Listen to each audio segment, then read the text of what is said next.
Well, Jack, I feel like since your win in Montreal, this is the fight that we've been like literally the first interview you did was about Islam. So I guess how's it feel to now only be a few days away from finally getting to fight the guy that we've been asking you about since your last fight? Yeah, I'm super excited. It's obviously a big challenge. One of the best fighters ever in the UFC, so I look forward to testing myself against him. Another thing you said after your win in Montreal is that you thought that fight was a good kind of test to prepare for Islam. So going back and rewatching that, do you still feel like that, or was that just kind of in the moment you felt like that? I think it was like a grappler, forward pressure sort of fighter, 5 rounds. So yeah, it was a good test. And I guess, how's life changed for you since winning the belt compared to expectations? Because a lot of people are chasing that, and then when they get it, they have all these lofty expectations that might not be met. So how's life for you compared to what you thought it would be as champion? Yeah, nothing's really changed. I've always just looked forward to the next big challenge. Obviously, yeah, as you said, we knew about the fight pretty much straight away. So I was just back to the gym, back to reality, and then chasing another big challenge. And just, seeing all the interviews you and your team have done is you are extremely confident in this fight. It's like when I beat him, when I knock him out, when I finish him. So I guess what are you seeing from Islam that gives that much confidence that other people haven't been able to crack in there? I mean, I just believe in myself, believe in the team, trust the process. And a lot of Islam's past opponents, we always ask them oh, how do you stop the takedown? How do you stop the takedown? And it seems like you and your team are very much well, we might get taken down, but we can get it back up very quickly. Maybe Islam's other opponents are more worried about the takedown and not getting back up. Do you agree with that kind of assessment? For sure. Going in there 5 rounds with Islam, you got to expect to at least hit the ground at some point. He's battle tested. He's been in there against some of the best guys, so expect to hit the ground, but it's what you can do with that. Obviously, perfect world, but you keep him away, not be able to hit the ground. But yeah, we expect a full mixed martial arts battle. We've also heard that narrative that Islam kind of slows down in the later rounds. Do you think that's kind of a fair assessment, given he did finish Dustin late in the fight and he did go 5 rounds with Volkanovski? Yeah, for sure. I mean, everyone sort of slows down in 5 rounds, so yeah, we'll trust the game and we'll slow him down. When do we get the just keep pinging the cunt shirts? They're out. Yeah. Can we get them in America, though? Yeah, I'm sure you can. Appreciate you. Jack Rea, when Islam decided to move up in the division, he said he looked at the whole division and he didn't see anybody, didn't give him a tough fight. What's your response to that? I mean, we'll see. I think, yeah, I've got the skills. I think everyone can give people tough fights. I think if he's not expecting a tough fight, he'll be in for a rude awakening. A lot of people are taking you to win. A lot of the assessments I hear, a lot of people say that the reason why you're going to win is what you did to Bilal. They said that Bilal fights very similar to Islam. Obviously, they've trained together. Do you think that's a fair assessment? I think it's a different matchup. I think some things Bilal does better than Islam, and there's a lot of things that Islam does better than Bilal. So, yeah, we're expecting a tough fight. Obviously, you've talked to Alex Volkanovski. You're close. I'm assuming he's giving you some tips and everything. Obviously, his first fight was extremely close. A lot of people thought he won. Obviously, without giving away your game plan, is anything that he said particular stood out to you? No, I mean, we spoke in depth, about went into depth about what Islam's strong at, things he maybe he didn't expect in the fight that he was good at. So, yeah, we came together with the team and sussed out a good game plan. He was just asked Islam, after he fights you, if he wins, who does he want to defend the belt against? He mentioned Kamaru Usman. Obviously, this card is loaded with other welterweights. If you had a choice, who would you pick? I mean, I guess it sort of depends how the next few weeks play out. Obviously, yeah, I think after the next 14 days, the top 5 will look a lot different. So we'll see who prevails with the cleanest performance. And my last question, obviously, you're here, Madison Square Garden, doesn't get bigger than that. You're going against, superstar in Islam Makhachev. A lot of people believe he's the pound-for-pound best. You beat him. I mean, what's better than that? How can you top that? Yeah, I know. It's a big challenge in a pretty iconic spot. So, yeah, I'm pretty excited to go out there and leave some of myself in MSG. Jack, over here to your right. You faced off with Islam the other day. What did you just make of his size and how he's added the weight for welterweight? Not much. It's hard to sort of gauge. We're on top of a building. I was pretty freaked out about that, so it was hard to sort of gauge too much. Are you afraid of heights? A little bit. A little bit. A lot made with Islam coming in here. You know, his shot for history, 2 belts, Anderson Silva's winning streak and everything. Today is the 32-year anniversary of UFC 1. For you, I'm sure you want to be one of the all-time greats as well. How important is winning this fight into what you want to make your career into? Yeah, massive legacy fight, you know, one of the best guys ever. Regardless of the result, he will go down as one of the greats. So, yeah, it's going to be a pretty good scalp on the resume. And I get the sense you don't care what anyone outside of your camp and yourself thinks and their opinions on this fight, but you're the betting underdog. But a lot of the fighters, you know, today at Media Day and interviews are picking you to win this fight. What do you think the fighters are seeing about you that maybe the fans or the people betting are missing? I feel like the fighters always tend to lean towards the champion, so not really paying too much attention. Jack, way in the back. I wanted to ask you about the statement where you had said that you were coming for his pound-for-pound spot. Obviously, there's so much on the line in this fight, the championship belt, the name, the pound-for-pound spot, all that stuff. But, like, where do you rank all these different things? Like, what do you want the most out of this victory? I mean, just to retain my belt, like, it doesn't really matter. I guess the pound-for-pound is very subjective. It doesn't really mean much. Just going in there, get the win over Islam is the number one goal. And for you, the 2 blemishes that you have on your record, they were the first 2 pro fights. I feel like a lot of people, it'd be easy to give up back then and kind of say, maybe I'm not a fighter, et cetera, et cetera. But look where you're at now. So I guess how proud are you of the fact that you stayed consistent, you kept fighting after that tough, rough start to your career? Yeah, it was sort of a no-brainer. I still love training, still wanted to compete more, so...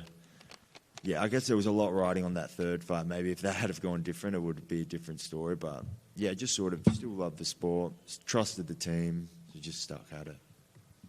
And last question. Obviously, like you said, you were the betting underdog, but there's a hell of a lot of people who expect you to win this fight.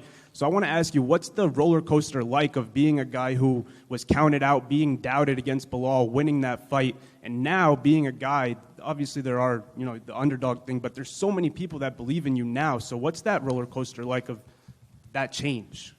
I mean, I still feel like I'm the underdog. I still have that underdog mentality. I feel like I've got everything to prove, so not much has changed. I mean, I enjoy the underdog role, so...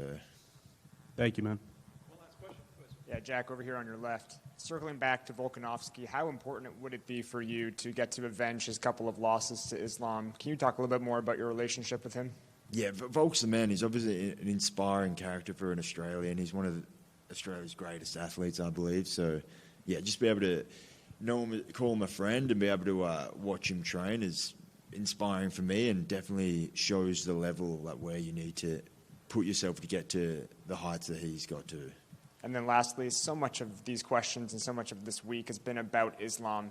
Have you appreciated that? Is that nice for you that some of the spotlight is maybe taken off of you in your first defense, and he kind of has more of the pressure going into Saturday night? Yeah, I like that. It's good. Just one over here. So you're a very, very good champion. A lot of people didn't believe you could win the title.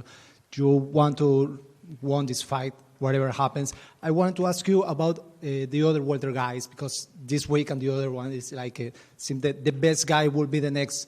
We are from Ecuador. I wanted to know, what do you think about Michael Morales, and just if you see him as a potential number one? Yeah, for sure. He's a big, strong, powerful guy, so you got to respect that. And, yeah, I expect him to definitely be... Yeah, it'll be an interesting fight, him and Brady. It's an interesting one. We'll see what happens. Thank you so much. It's been a dream of yours for a long time to fight here in New York. You're finally here on the fight week. Is this something that you're very happy to check off your list? Yeah, this is my best fight week, you know. Not cut weight. New York, you know, very excited. Yeah, and obviously you've talked about fighting for a second belt for a long time. I know you told me at the beginning when you vacated the title you were having a hard time keeping on the weight. How much has that changed, and do you feel like a true welterweight now?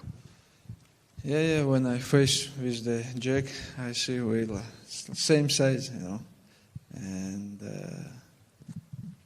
I don't think I'm like small for the welterweight. I did my program very well, gain weight, and ready. Yeah, what did you take away from the face-off with Jack and seeing him for the first time? I've seen him before in Perth also. Nothing, just see his face, you know. I don't see nothing from the eye. Somebody asks you what you see in his eye. I just see the eye. I talked to Umar before this fight, and he was saying you have plan A, B, C, D, and the whole alphabet ready for Jack. Do you think you're going to need to go to all those game plans, or do you think plan A is going to work? I hope I don't need the second plan. The A is going to be work. It seems. But if not work, you know, we're training so hard, and anything can happen inside the cage, but I will be ready. Yeah, it seems like it was a hard camp. You've had black eyes for a long time now. Is that a sign of how difficult this training was? Yeah, honestly, it's the hardest camp in my life. I start like 3 months before, and it was a very hard camp. Yeah.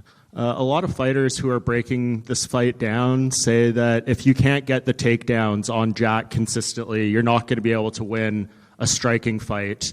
If it does turn into that, where it is stand-up, are you looking forward to proving those people wrong? Man, I just want to tell everybody I can fight with anybody in the striking, grappling, wrestling, because I'm not just grappler. I can strike. I strike with Dustin, with Volk.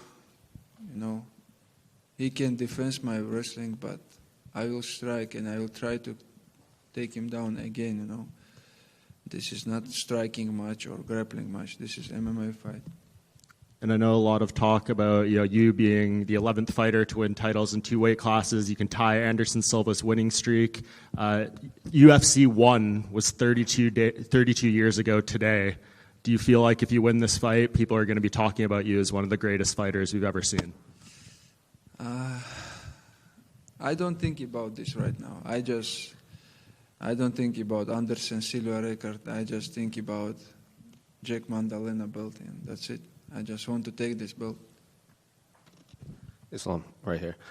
We've seen a lot of cameras following you around, especially back in Dagestan. I guess, how has the attention on you affected the rest of the village and the gym? Because we even saw that kid, he drove all the way to meet you and everything. Yeah. I just want to show people how we're training, what we did for become champions, and that's it. Now I'm good with camera, and also this fight week I enjoy. I remember before Wednesday, I don't have any energy, but now I'm good. And you got a street named after you? Is that what I saw? Yeah. Habib put my name of some of the street in his village, but it's the small street, But I will give him back. I will put in my village biggest street on Habib's name.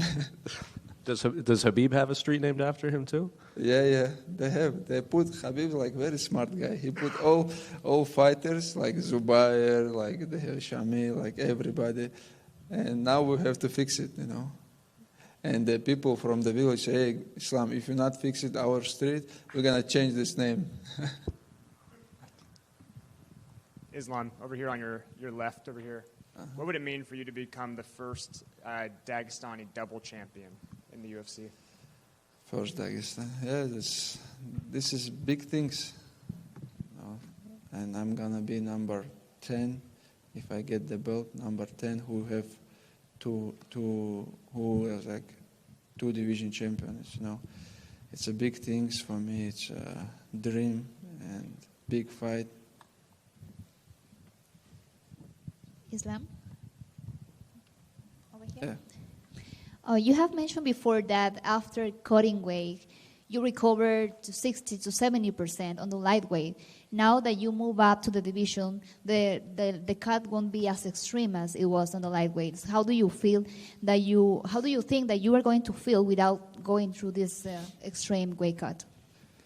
Yeah, honestly, this is what I want to feel, how I'm going to be in the cage, because all my life it's a hard cut weight, and I feel I'm not recovery 100%, but now I'm a lot of things is different, and I really want to step inside the cage and like feel what is gonna be changed, you know.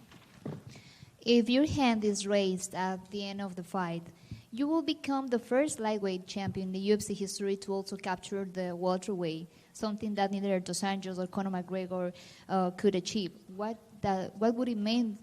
What would it mean to you if you achieve this? This is, I told you, this is biggest fight in my life, biggest test, you know, and like here in New York, in Madison Square Garden, it's gonna be hardest test, but I'm ready, you know. Thank you. Islam back here.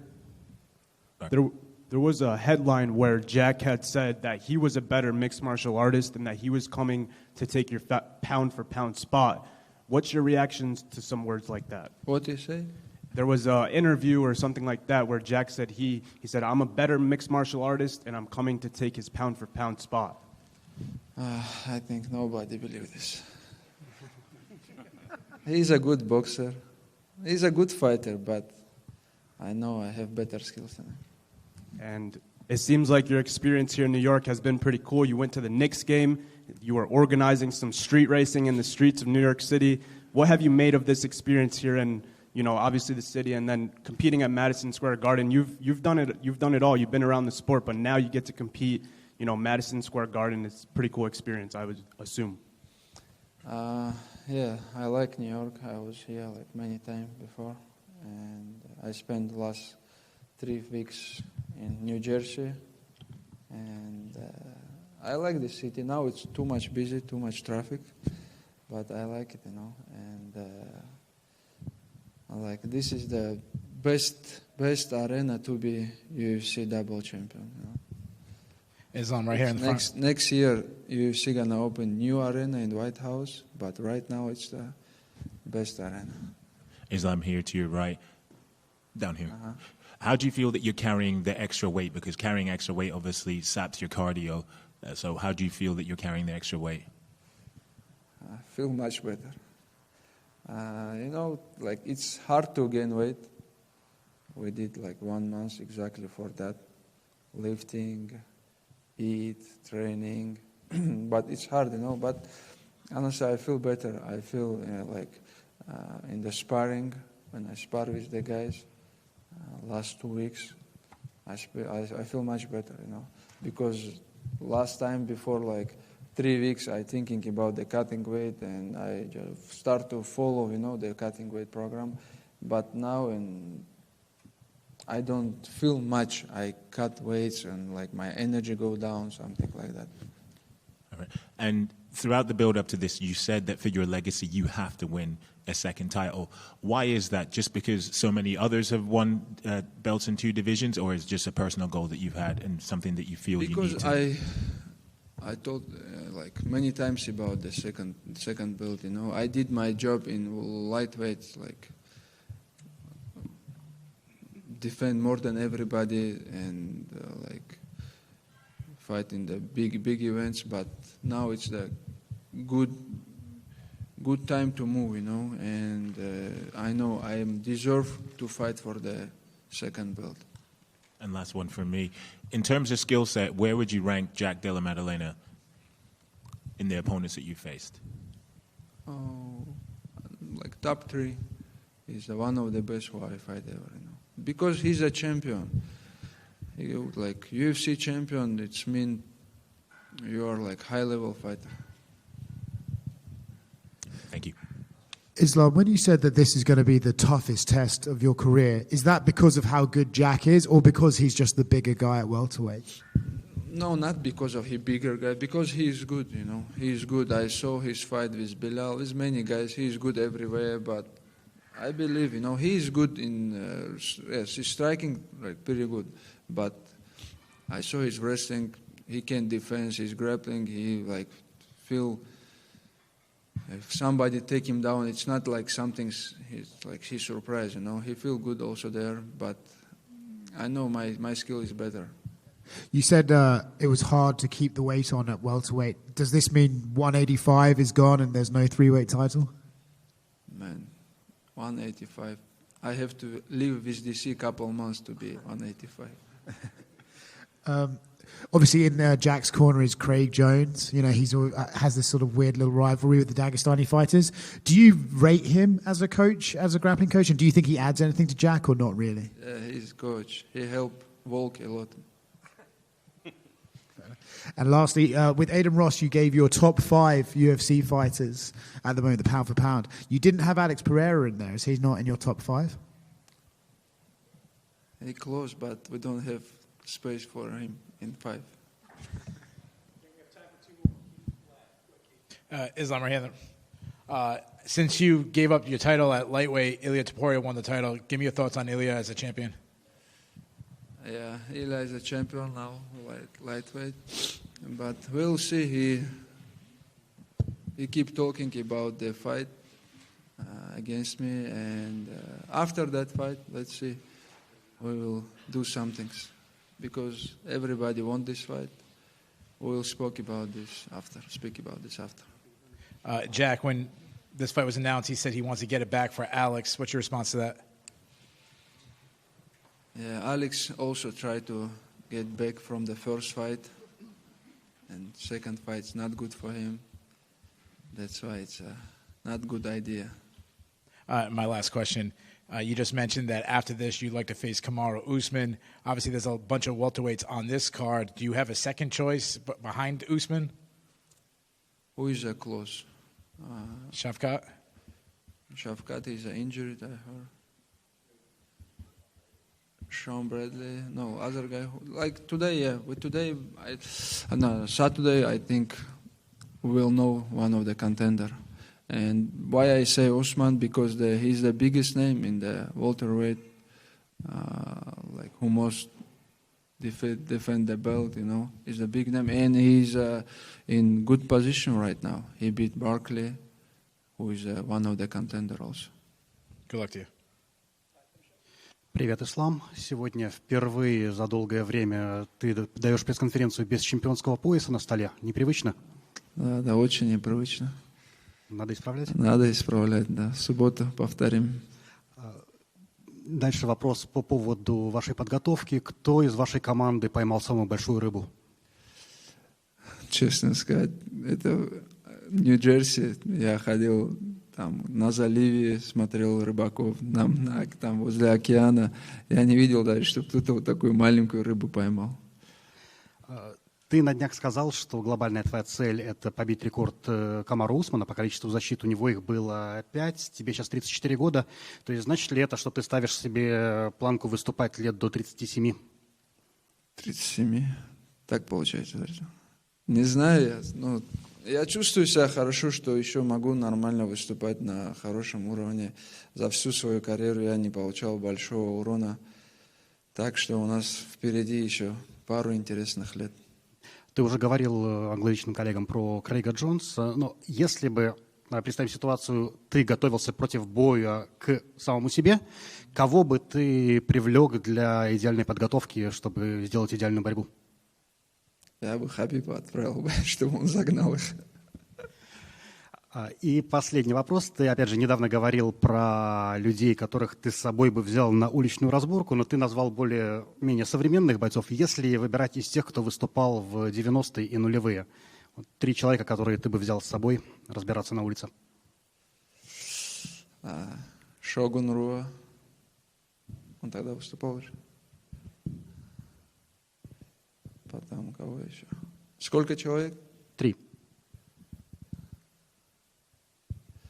Тита Ортиса можно взять. И Вандерлей Сильву тоже может. Они в стойке могут урон нанести нормально. Спасибо большое, удачи в субботу. Все, спасибо. Thank you, guys.